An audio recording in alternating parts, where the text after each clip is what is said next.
In this session, we will be learning about partnerships. What are partnerships?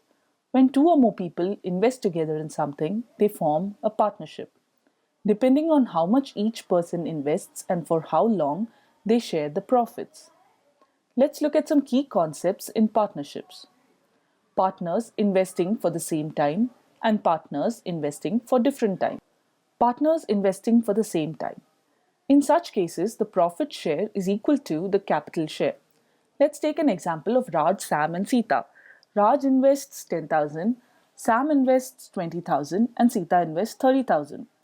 They make a profit of 1,200 in their business. The capital share ratio here of Raj is to Sam is to Sita is 1 is to 2 is to 3.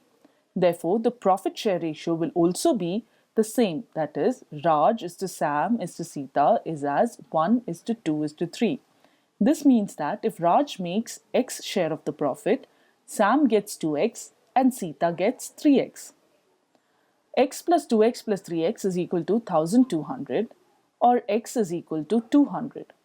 This means that Raj gets 200, Sam gets 2 into 200 which is 400 and Sita gets 3 into 200 which is 600. Partners investing for different times. Here, the profit share will be equal to the capital share into the time share. Let's take the example of Raj, Sam and Sita again.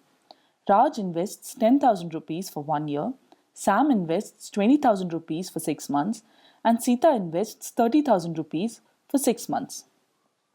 Let us assume the profit they make is 1,400 rupees. The capital share ratio remains the same, that is Raj is to Sam is to Sita is 1 is to 2 is to 3. Time share ratio is Raj is to Sam is to Sita is 2 is to 1 is to 1. The profit share ratio is the product of the capital share ratio and the time share ratio. Therefore, Raj is to Sam is to Sita is 2 is to 2 is to 3. If Raj gets 2x share of the profit, Sam gets 2x and Sita gets 3x. Therefore, 2x plus 2x plus 3x is equal to 1,400 or x is equal to 200. The profit is shared as Raj gets 400, Sam gets 400 and Sita gets 600. Let's look at some tips and shortcuts. Keep track of time. It is easy to make mistakes when the time unit is different. Be careful and note which share is months or years. A mix-up is always bad. Back calculate. Once you know the profit ratio, you need not always calculate fully. Substitute the answer options in this ratio to see which fits.